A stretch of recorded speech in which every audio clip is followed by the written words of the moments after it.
ನಮಸ್ಕಾರ ರಿವ್ಯೂ ಚಾನಲ್ಗೆ ಸ್ವಾಗತ. ನಾನು ಸಾಕ್ಷ್ಯ ಗಾಂವ್ಕರ್.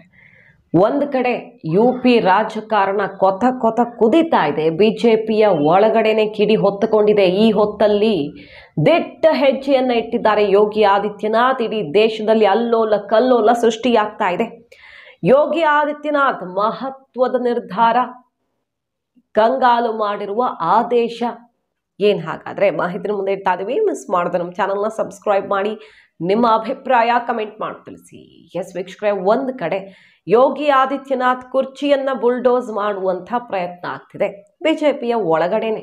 ಗೊತ್ತಿರೋದೇ, ಆ ಬಗ್ಗೆ ನಾವು ರಿಪೋರ್ಟ್ ನಿಮ್ಮ ಮುಂದೆ ಇಟ್ಟಿದ್ದೀವಿ. ಯೋಗಿ ರಕ್ಷಣೆಗೆ RSS ಕೂಡ ಬಂದು ನಿಂತಿದೆ. ಯೋಗಿ ಟಚ್ ಮಾಡಿದ್ರೆ ಸರಿ ಇರಲ್ಲ ಅನ್ನುವಂಥ ಎಚ್ಚರಿಕೆ ಸಂದೇಶವನ್ನು ಎಲ್ಲೆಲ್ಲಿಗೆ ತಲುಪಿಸ್ಬೇಕೋ ಅಲ್ಲೆಲ್ಲಿಗೆ ತಲುಪಿಸೋ ಥರ ಕಾಣಿಸ್ತಾ ಇದೆ. ಸೂಪರ್ ಮ್ಯಾನ್ ಆಗೋದಕ್ಕೆಲ್ಲ ಹೊರಡಬೇಡಿ, ದೇವಮಾನವ ಆಗೋದಕ್ಕೆ ಹೊರಟವರಿಗೆ ಭವಿಷ್ಯ ಗೊತ್ತಿಲ್ಲ ಅಂತೆಲ್ಲ ಟೇಕಾ ಪ್ರಹಾರವನ್ನು ನೋಡಿದ್ದೀವಿ. ಯೋಗಿ ಚೇರ್ ಟಚ್ ಮಾಡ್ತಿದ್ದಾರೆ ಯುಪಿಯಲ್ಲಿ. ಇನ್ನೊಂದು ಬಣದವರು ಕೇಶವ್ ಪ್ರಸಾದ್ ಮೌರ್ಯ ವೇಗಕ್ಕೆ ಕಡಿವಾಣ ಹಾಕಲೇಬೇಕು ಅನ್ನೋ ರೀತಿಯಲ್ಲಿ RSS ಎಂಟ್ರಿ ಆದಂಗೆ ಕಾಣಿಸ್ತಾ ಇದೆಯಲ್ಲ, ಅದು ರಾಜಕೀಯ ಒಂದು ಕಡೆ. ಇದರ ನಡುವೆ ಇಷ್ಟೆಲ್ಲ ಆಗ್ತಿರುವಾಗ ಯೋಗಿ ಕುರ್ಚಿಯನ್ನೇ ಕಸಿತಾರ ಅನ್ನೋ ಮಟ್ಟಿಗೆ ಬೆಳವಣಿಗೆಗಳಾಗ್ತಿರೋ ಹೊತ್ತಲ್ಲಿ ಡೋಂಟ್ ಕೇರ್ ಅಂತಿರುವಂತಹ ಯೋಗಿ ಆದಿತ್ಯನಾಥ್ ದೊಡ್ಡ ಹೆಜ್ಜೆಯೊಂದನ್ನು ಇಟ್ಟಿದ್ದಾರೆ. ಇಡೀ ದೇಶದಲ್ಲಿ ಈಗ ಅದು ಕಾಂಟ್ರವರ್ಸಿ ಕಿಡಿ ಹೊತ್ತಿಸಿದೆ. ಯುಪಿಯಲ್ಲಿ ಅಲ್ಲೋಲ ಕಲ್ಲೋಲ ಸೃಷ್ಟಿ ಮಾಡಿದೆ. ಕನ್ವರ್ ಯಾತ್ರಾ ಬಹಳ ಮಹತ್ವದ್ದು. ಉತ್ತರ ಭಾಗದ ಜನರಿಗೆ ಬಹಳ ವಿಶೇಷವಾದಂತಹ ಸಮಯ ಇದು. ಶ್ರಾವಣ ಮಾಸ ಶುರುವಾಗುತ್ತೆ ಸೋಮವಾರ ದಿನ 22ನೇ ತಾರೀಕಿಂದ ಶುರುವಾಗ್ತಾ ಇದ್ದ ಹಾಗೆ ಕನ್ವರ್ ಯಾತ್ರಾ ಶುರುವಾಗುತ್ತೆ. ಏನಾದರೂ ವಿಶೇಷ ಅಂದರೆ, ಕ್ವಿಕ್ ಆಗಿ ಹೇಳೋದಾದರೆ, ಶಿವನಿಗೆ ಜಲಾಭಿಷೇಕ ಮಾಡೋದಕ್ಕೆ ಎಷ್ಟೋ ಕಿಲೋಮೀಟರ್ಗಳ ದೂರವನ್ನು ಕ್ರಮಿಸ್ತಾರೆ ಭಕ್ತಾದಿಗಳು ಜಲವನ್ನು ಹೊತ್ತು. ಬೇರೆ ಬೇರೆ ಕಡೆ ಅದರದ್ದೇ ಆದಂಥ ವಿಶೇಷತೆ ಇದೆ.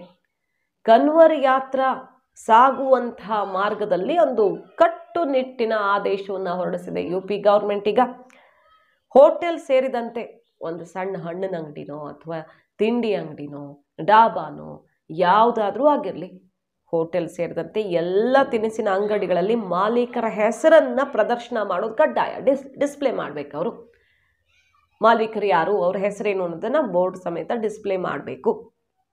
ಮುಸಲ್ಮಾನ್ ವ್ಯಾಪಾರಿಗಳನ್ನು ಗುರಿಯಾಗಿಸಿ ಆದೇಶ ಹೊರಡಿಸಲಾಗಿದೆ ಅಂತ ಈಗ ಪ್ರತಿಪಕ್ಷಗಳು ಮುಗಿಬೀಳ್ತಾ ಇದ್ದಾವೆ.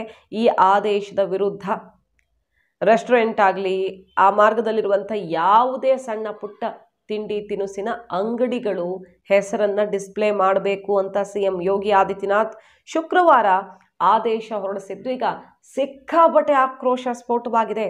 ಕಾರಣ ಏನು ಅಂತ ಕೇಳಿದ್ರೆ ಇಷ್ಟೇ, ಹಿಂದೂ ಹೆಸರು ಬಳಸ್ಕೊಂಡು ಮುಸಲ್ಮಾನರು ಯಾತ್ರಿಕರಿಗೆ ಮಾಂಸಾಹಾರ ಮಾರಾಟ ಮಾಡೋದು, ಇನ್ನೊಂದು ಮಾಡೋದು, ಬೇರೆ ಬೇರೆ ಅಲ್ಲಿ ಹೆಸರು ಇನ್ನೊಂದು ಇಟ್ಟಿರ್ತಾರೆ, ಒಳಗಡೆ ನಡೆಯೋದೇ ಇನ್ನೊಂದು ಅನ್ನೋ ರೀತಿಯಲ್ಲಿ ಒಂದು ಗಂಭೀರ ಆರೋಪ. ಫಾರ್ ಎಕ್ಸಾಂಪಲ್, ವೈಷ್ಣೋ ಢಾಬಾ ಭಂಡಾರ್, ಶಾಕುಂಭರಿ ದೇವಿ ಭೋಜನಾಲಯ, ಶುದ್ಧ ಭೋಜನಾಲಯ, ಈ ಥರ ಹೆಸರಿಟ್ಕೊಂಡು, ಹಿಂದೂ ಹೆಸರಿಟ್ಕೊಂಡು ಅಲ್ಲಿ ಮಾಂಸಾಹಾರ ಮಾರಾಟ, ಮಾಂಸವನ್ನು ಮಾರಾಟ ಮಾಡೋದು ಇಂಥದ್ದೆಲ್ಲ ಆಗತ್ತೆ. ಆ ದಾರಿಯಲ್ಲಿ ಸುಮ್ಮನೆ ಹೊರಗಡೆ ತೋರಿಸೋದಿಕ್ಕೆ ಬೇರೆ ಥರ, ಒಳಗಡೆ ನಡೆಯೋದೇ ಬೇರೆ ಥರ ಆಗ್ತಾ ಇದೆ ಅನ್ನುವಂಥ ಗಂಭೀರ ಆರೋಪವನ್ನು ಮಿನಿಸ್ಟರ್ಗಳೆಲ್ಲ ಮಾಡಿದ್ರು. ಅಗರ್ವಾಲ್ ಸೇರಿದಂತೆ ಸುಮಾರು ಜನ ಈ ಆರೋಪ ಮಾಡಿದ್ರು. ಇದರ ಬೆನ್ನಲ್ಲೇ ಈಗ ಯೋಗಿ ಆದಿತ್ಯನಾಥ್ ಅವರು ಇಟ್ಟಿರುವಂತಹ ದಿಟ್ಟ ಹೆಜ್ಜೆ, ಎಲ್ಲರೂ ಪ್ರದರ್ಶನ ಮಾಡಬೇಕು. ಆತ ಹಿಂದೂ ಆಗಿದ್ರೆ ಹಿಂದೂ ಹೆಸರು, ಅಕ್ಬರ್ ಅಂತಿದ್ರೆ ಅಕ್ಬರ್ ಅಂತ ಕಾಣಿಸುತ್ತೆ, ಇನ್ನೊಂದಿದ್ರೆ ಇನ್ನೊಂದು ಕಾಣಿಸುತ್ತೆ, ಏನಿದೆಯೋ ಅದು ಕಾಣಿಸುತ್ತೆ. ಕಾಣಿಸುವ ಮೂಲಕ ಇದು ಯಾವ ಅಂಗಡಿ ಏನು ಅನ್ನೋದು ಅಲ್ಲಿ ಚಲಿಸೋವ್ರಿಗೆ, ಕನ್ವರ್ ಯಾತ್ರೆ, ಪವಿತ್ರ ಕನ್ವರ್ ಯಾತ್ರೆಯಲ್ಲಿ ಸಾಗುವವ್ರಿಗೆ ಕ್ಲಿಯರ್ ಆಗತ್ತೆ. ಯಾವುದೇ ಹಿಂಜರಿಕೆ ಇಲ್ಲದೆ ಅವರು ಆಹಾರ ಸೇವನೆ ಖರೀದಿಯನ್ನು ಮಾಡಬಹುದಾಗಿದೆ. ಯಾಕಂದ್ರೆ ಇದು ನಂಬಿಕೆಯ ಪ್ರಶ್ನೆ ಅಲ್ವಾ. ಒಬ್ಬರ ನಂಬಿಕೆಗೆ ದ್ರೋಹ ಬಗೆಯುವಂತಹ ಕೆಲಸ ಆಗಬಾರದು ಅನ್ನೋ ನಿಟ್ಟಿನಲ್ಲಿ ತಗೊಂಡಿರುವಂತಹ ಕಠಿಣ ನಿರ್ಧಾರದಂತೆ ಕಾಣಿಸ್ತಾ ಇದೆ. ಎಲ್ಲ ಡಿಸ್ಪ್ಲೇ ಮಾಡಬೇಕು ಅವರು, ಫೋನ್ ನಂಬರು, ಬೇರೆ ಬೇರೆ ಒಂದಷ್ಟು ಡೀಟೇಲ್ಸ್ ಎಲ್ಲ ಹಾಕಿದ್ದಾರೆ ಅದರಲ್ಲಿ.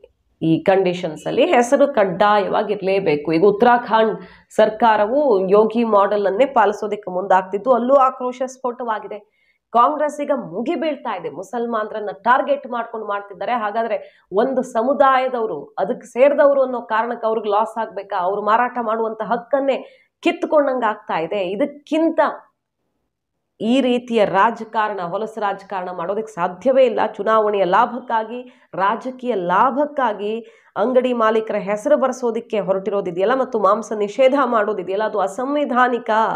ನಿರ್ದಿಷ್ಟ ಧರ್ಮಕ್ಕೆ ಸೇರಿದ ಜನರನ್ನ ಈ ರೀತಿ ಆರ್ಥಿಕವಾಗಿ ಬಹಿಷ್ಕರಿಸ್ತಿದ್ದೀರಿ ಅಂತ ಈಗ ಕಿಡಿಕಾರ್ತಿದ್ದಾರೆ. ಅಲ್ಲಿ BSP, ಮಾಯಾವತಿ ಇರಬಹುದು, ಬೇರೆ ಬೇರೆ ಪಕ್ಷಗಳು, MIM, OIC ಇರಬಹುದು, ಎಲ್ಲ ಮುಗಿಬಿದ್ದಿದ್ದಾರೆ. ಇದನ್ನ ಬಹಿಷ್ಕಾರ ಅಂತ ಹೋಲಿಕೆ ಮಾಡಿದ್ದಾರೆ. ಒಂದು ಸಮುದಾಯವನ್ನ ಬಹಿಷ್ಕಾರ ಮಾಡಿದ್ದೀರಿ ನೀವು, ಬಹಿಷ್ಕಾರಕ್ಕೂ ಇದಕ್ಕೂ ವ್ಯತ್ಯಾಸವೇ ಇಲ್ಲ ಅಂತ ಕಿಡಿಕಾರಿದ್ದಾರೆ. ಬಾಲಿವುಡ್ ಸ್ಟಾರ್ಸು, ಬೇರೆ ಬೇರೆ ಗಣ್ಯರು ಎಲ್ಲರ ನಡುವೆ ಈಗ ಈ ವಿಚಾರಕ್ಕೆ ಸಂಬಂಧಪಟ್ಟಂತೆ ಜಟಾಪಟಿ ಶುರುವಾಗ್ಬಿಟ್ಟಿದೆ. ಫಾರ್ ಎಕ್ಸಾಂಪಲ್, ಸೋನು ಸೋದೊಂದು ಟ್ವೀಟ್ ಮಾಡಿದ್ದಾರೆ ಇದಕ್ಕೆ ಸಂಬಂಧಪಟ್ಟಂತೆ. ಮಾನವೀಯತೆ ಪ್ರದರ್ಶನ ಆಗಲಿ, ಎಲ್ಲ ಅಂಗಡಿಗಳಲ್ಲಿ ಹ್ಯುಮ್ಯಾನಿಟಿ ಪ್ರದರ್ಶನ ಆಗಲಿ ಅಂತ ಟ್ವೀಟ್ ಮಾಡಿದ್ರು. ಅದಕ್ಕೆ ತಿರುಗಿಸ್ಕೊಟ್ಟಿರುವಂಥ ಕಂಗನಾ ರಾನತ್ ಏನಂತ ಹೇಳ್ತಾರೆ ಅಂದರೆ, ಸರಿ, ಕರೆಕ್ಟಾಗಿದೆ ನೀವು ಹೇಳ್ತಿರೋದು, ಮಾನವೀಯತೆ, ಹ್ಯುಮ್ಯಾನಿಟಿ ಪ್ರದರ್ಶನ ಆಗಲಿ ಮತ್ತು ಹಲಾಲನ್ನು ರಿಪ್ಲೇಸ್ ಮಾಡಲಿ ಇದೇ ಹ್ಯುಮ್ಯಾನಿಟಿ ಅಂತ ತಿರುಗೇಟ್ ಕೊಟ್ಟಿದ್ದಾರೆ. ಸೊ ಜಟಾಪಟಿ ಜೋರಾಗಿದೆ, ಎಲ್ಲೆಡೆ ಆಕ್ರೋಶ ಸ್ಫೋಟವಾಗಿದೆ. ಇದೇನು ಮಾಡೋದಿಕ್ಕೆ ಹೊರಟಿದ್ದೀರಿ? ಅಂಗಡಿ ಮಾರಾಟ ಮಾಡೋದ್ರಲ್ಲೂ ಧರ್ಮ ತರೋದಿಕ್ಕೆ ಹೊರಟಿದ್ದೀರಾ? ಒಬ್ರು ಹೊಟ್ಟೆಗೆ ಹೊಡಿತೀರಾ? ಒಂದು ಧರ್ಮ, ಒಂದು ಸಮುದಾಯದವರು ಅಂತ ಅವ್ರ ಹೊಟ್ಟೆಗೆ ಮಣ್ಣು ಹಾಕೋದಿಕ್ಕೆ ಹೊರಟಿದ್ದೀರಾ ಅಂತ ಯೋಗಿ ಆದಿತ್ಯನಾಥ್ ವಿರುದ್ಧ ಮುಗಿ ಬೀಳ್ತಿದ್ದಾರೆ. ಉತ್ತರಾಖಂಡದಲ್ಲೂ ಕೂಡ UP ದಾರಿಯಲ್ಲೇ, ಅಂದರೆ ಯೋಗಿ ರೀತಿಯಲ್ಲಿಯೇ ನಿರ್ಧಾರ ಈ ಕನ್ವರ್ ಯಾತ್ರೆಗೆ ಸಂಬಂಧಪಟ್ಟಂತೆ ತಗೊಳ್ಳೋದಕ್ಕೆ ಮುಂದಾಗ್ತಿರೋದು ಮತ್ತಷ್ಟು ಆಕ್ರೋಶಕ್ಕೆ ಕಾರಣವಾಗಿದೆ ಈಗ. ಸೊ ಯೋಗಿ ವಿರುದ್ಧ, ಯೋಗಿ ನಡೆ, ಯೋಗಿ ನಿರ್ಧಾರಗಳ ವಿರುದ್ಧ ಸ್ವಪಕ್ಷೀಯರೇ ಮುಗಿಬೀಳ್ತಿರೋ ಹೊತ್ತಲ್ಲಿ ಮತ್ತೊಂದು ದಿಟ್ಟ ಹೆಜ್ಜೆಯ ಮೂಲಕ, ಕಠಿಣ ನಿರ್ಧಾರದ ಮೂಲಕ ಯೋಗಿ ಆದಿತ್ಯನಾಥ್ ಈಗ ಇಡೀ ದೇಶವ್ಯಾಪಿ ಚರ್ಚೆಗೆ ಗ್ರಾಸವಾಗಿದ್ದಾರೆ. ಅದೇನಾದರೂ ಆಗಲಿ, ಏನಾದರೂ ನಾವು ಕೊಟ್ಟ ಆದೇಶವನ್ನು ಮೀರಿದ್ರೆ, ಯಾರಾದರೂ ಡಿಸ್ಪ್ಲೇ ಮಾಡದೆ ಹೋದರೆ, ಡೀಟೇಲ್ಸನ್ನು ಕೊಡದೆ ಹೋದರೆ ಕಟ್ಟುನಿಟ್ಟಿನ ಕ್ರಮದ ಆದೇಶವನ್ನು ಪೊಲೀಸ್ ಮುಖ್ಯಸ್ಥರೇ ಈಗ ಹೊರಡಿಸಿದ್ದಾರೆ. ಸೊ ಶ್ರಾವಣ ಮಾಸ ಶುರುವಾಗೇ ಬಿಡ್ತು, ಇನ್ನೇನು ಬರ್ತಾ ಇದೆ. ಕನ್ವರ್ ಯಾತ್ರೆ ಅತ್ಯಂತ ಶಾಂತಿಯುತವಾಗಿ ನಡೆಯೋದಕ್ಕೆ ಏನೇನು ಬೇಕೋ ಎಲ್ಲ ಮಾಡಿದ್ದೀವಿ ಅಂತಿದ್ದಾರೆ. ಯಾವ ಕಾರಣಕ್ಕೂ ಈ ಪವಿತ್ರ ಯಾತ್ರೆಗೆ ಧಕ್ಕೆ ಆಗೋದಕ್ಕೆ ಬಿಡೋದಿಲ್ಲ ಅಂತಿದ್ದಾರೆ ಯೋಗಿ ಆದಿತ್ಯನಾಥ್ ಅವರು. ಹಿಂದೂ ಹೃದಯ ಸಾಮ್ರಾಟನಾಗಿ ಮತ್ತೊಂದು ಕಠಿಣ ನಿರ್ಧಾರದಂತೆ ಕಾಣಿಸ್ತಾ ಇದೆ. ಕಾಶಿ ಕಾರಿಡಾರ್, ರಾಮ ಮಂದಿರದಂತಹ ವಿಚಾರಗಳು ಎಲೆಕ್ಷನ್ನಲ್ಲಿ ಕೈಕೊಟ್ಟ ಬಳಿಕವೂ, ಈ ಎಲೆಕ್ಷನ್ನಲ್ಲಿ ಆಘಾತಕಾರಿ ಫಲಿತಾಂಶ ಬಂದ ಬಳಿಕವೂ ಬಿಡಲ್ಲ ನಾನು ಪಟ್ಟನ್ನ ಅಂತ ಯೋಗಿ ಇಟ್ಟಿರುವಂತ ಹೆಜ್ಜೆ ಗಮನ ಸೆಳೀತಿದೆ. ಯೋಗಿ ಅಭಿಮಾನಿಗಳು ಫುಲ್ ಖುಷಿಯಾಗಿದ್ದಾರೆ, ಪ್ರತಿಪಕ್ಷಗಳು ಕಿಡಿಕಾರ್ತಿದ್ದಾವೆ. ಮಾಹಿತಿ ನಿಮ್ಗೆ ಇಷ್ಟ ಆಗಿದ್ರೆ ಮಿಸ್ ಮಾಡದೆ ನಮ್ಮ ಚಾನಲ್ನ ಸಬ್ಸ್ಕ್ರೈಬ್ ಮಾಡಿ. ನಿಮ್ಮ ಅಭಿಪ್ರಾಯ ಕಮೆಂಟ್ ಮಾಡಿ ತಿಳಿಸಿ. Thank you.